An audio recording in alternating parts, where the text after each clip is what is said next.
Community Viewpoint.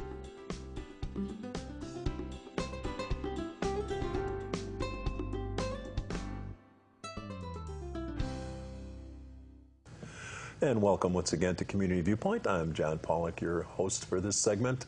And like I promised, we're back with Marty Greenfield from Marty Greenfield Jewelry, which is next door to Taco Bell. That's the only address I'm going to give you. So he was talking a little bit about the procedures he was going through to after he had a heart attack at age 41, it was. Mm-hmm. He went to UCLA, and there was a company called Baxter. Baxter Laboratories and Pharmaceutical. And then you'll take it up from there again? I'll take it up. Please. Okay. Anyway, they injected my abdomen 5 days in a row so that my bone marrow would secrete up to 64,000 per whatever it was. Consequently, they did a transfusion after that through my neck into the heart and extracted a bladder full of white cells, which they basically took 15 liters of blood through me. Jeez. Yeah. And once they did that, they had a courier waiting immediately. Mm-hmm. And they drove it immediately to a private aircraft at LAX, flew it to some unknown laboratory in the United States, had it back in 24 hours, and wasn't sure if I was going to get stem cell or if I was going to get the placebo. Oh, okay. And I was scheduled for surgery 8 o'clock in the morning. Not the next day. They gave me a day of rest, but the following day. And I was at pre-op, and there's so much to tell and so little time. But the bottom line is they put me into surgery, and they administered in 10 shots up through a catheter directly into my heart and injected me with a serum, not knowing if it was the placebo or the real thing. Right. And they were done one by one, and Dr. Tobis did the procedure. And there were people from the media, there were people from Baxter Laboratories. The room was packed. It was a full house that day. And they administered what they had to do, and they at UCLA had no clue what I got. Nobody knew. There was one person at Baxter Laboratories who actually was in control of the double-blind study. And that was interesting, because what happened if something happened to him? But I guess somebody had. That's what I always ask. Yeah. What if this guy goes before me, you know? He clutches his heart and he's down. Yeah, he's down. Where's my results? Yes.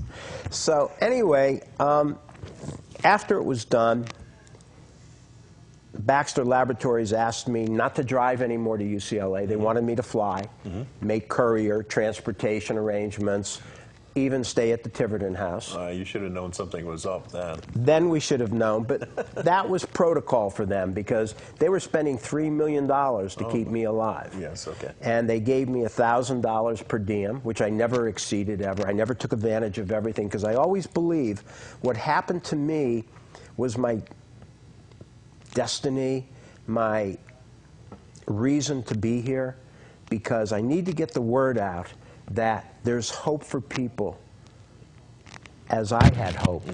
And UCLA is a tremendous organization, hospital at Ronald Reagan, that can help people. And I've had people come in my shop.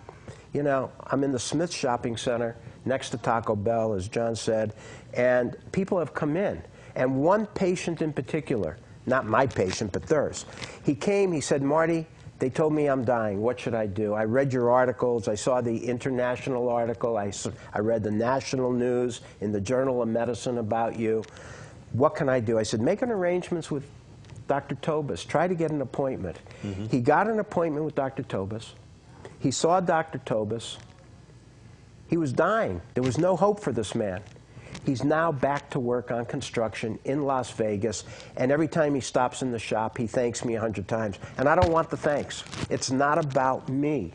It's about people out there have to know that there's hope, that there's hope out there, that our medical facilities here are not our only answer. Right. There's medical facilities all over the world, but UCLA saved my life. It's and like the pinnacle almost. yeah, Yes. and what happened was they expected 444 patients. Mm-hmm. All of a sudden, Baxter Laboratories canceled all the research in the United States. They said that patient number 112 was the perfect DNA, perfect chemical makeup, perfect patient, basically the perfect storm. Mm-hmm. And that patient 112 is what they wanted to go to the FDA with to get stem cell research for the heart approved with. So that's where you come in. That's where I come in. I walked into UCLA one day with Elizabeth. Elizabeth was with me every single Your wife. appointment. My girlfriend. Your girlfriend. Yeah. Every appointment she came with me. She made sure I was safe. She made sure I was comfortable, because it wasn't just you and I sitting here. It was excruciating pain, mm-hmm. mentally and physically, with what I went through. It wasn't a joyride, and sometimes you have to pay a price to stay alive. Oh, my goodness, yes. You know what I mean? So I walked in there one day, and I went to see Dr. Tobis and Dr. Ali, Nassar, and Ruby, who was the coordinator, and they go, "Here comes Mr. 112. Yeah. And I go, "What are you talking about?" Baxter Laboratories canceled the research. They've got enough data. You are patient 112. They called you the perfect storm. But we don't know if you really got the real thing. Mm. And then on the 25th anniversary of my open heart surgery, my first open heart surgery was on July 5th, 1991. And on July 1st, 2016, I got messages from UCLA that Baxter Laboratories unblinded the study. And I was the first patient in the United States to receive, and the first patient, obviously, at UCLA. Mm-hmm. I was their hero. Your star, yeah. Their star. And I don't look at it that way. I look No. at myself as a normal human being. I'm very humble about it. Right, but what happened to you can help so many other people. Now too. it can. Yes, it can. Because now they have the data, they have the research, and they have the medical ability to do what they did to me mm-hmm. for somebody else. And I am called patient 112. And they spent over $3 million to keep me alive. And it was released by UCLA into the LA Times and internationally that I was not only their first patient to get it, but I was the first patient in the United States ever to receive it. Oh, interesting, yes. And that was how many years ago again? It started on October 17th, 2013. That's when the procedure was done. Mm-hmm. And it started actually, I found a memory on my Facebook recently, and it said, memories. And I looked at it and it said, I was writing at that point for July 15th that I was leaving for the first time to go to UCLA mm-hmm. in 2013. So do you keep in touch with the doctor? Yes, I do. Yeah, I stay in touch with Dr. Tobis, Dr. Ali Nassar, and Ruby. And not to be disrespectful, but Elizabeth stays in contact with her, because I had some side effects, and nothing is perfect. There's always going to be experimental, so you're going to have side effects. And Elizabeth has had to talk to UCLA on several occasions in the past. So after effects now? Once in a while, just once in a while. The big one was they forgot to alter my medication, and my blood pressure had dropped to 49/36.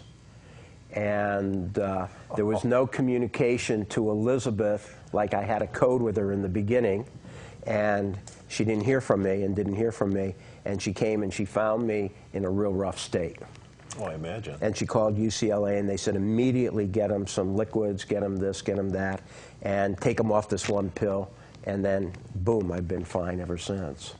Oh, thank God, yeah. Yeah. So do you follow up with any doctors locally, not Pahrump necessarily, but in Vegas? In Las Vegas, I still have my cardiologist, Dr. Ivy, Pamela Ivy, who I see now once a year. She only wants to see me once a year.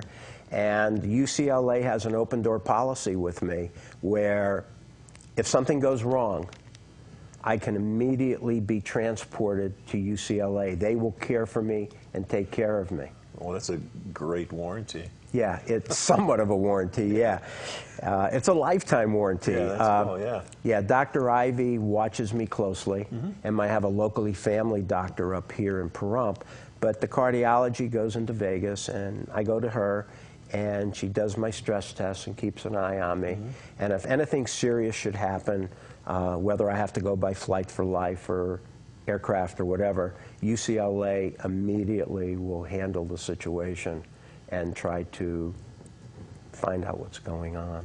Well, that's a good policy to have. Yeah. Yes. I have good coverage also, but not as good as yours. I still have to pay mine, though. Yeah, yeah. But, yeah. So we're just about through with this segment, but if we want to follow up, if you want to get any words out there for the last couple of minutes, if you want to mention anything. I do. I'm very blessed. I'm very humble. I had nowhere to turn. I had nowhere to go. As we would say in a casino, I want to shoot some crap. Well, I shot crap that day. And I asked Dr. Ivy where to go and what to do. I will tell you that there is hope out there. You know, there are places you can go for help. And doctors and medicine is changing daily. Research is changing daily. UCLA, Dr. Jonathan Tobis, a remarkable man, very humble as well, very renowned. He's a great doctor. But, you know, you don't take anything for granted. You can't take anything for granted because you don't know what tomorrow is going to be. And I found that out firsthand at the age of 41, a young man enjoying life. And now at 2013, January of 2013, having my 9th heart attack. I'm blessed to be alive after 9. Oh my God, yeah. You know? Yeah. And all I can say is don't give up. Don't give up if you're ill. Get motivated. Look for another answer. Look for another doctor. Look for another medical center. You know, if anybody needs my help and wants any information on heart disease, We know where he's at. I'm next to Taco Bell. My shop is next to Taco Bell. It says we buy gold, silver coin. We have watch batteries for $5. There's my commercial. But anyway, truth of the matter is, I have an open door policy to anybody who's willing to ask. Thank you for sharing your story. Thank you for watching us. And we'll see you again next week. Thank you again. I appreciate it. Thank you, John. All right, I appreciate it. Community Viewpoint.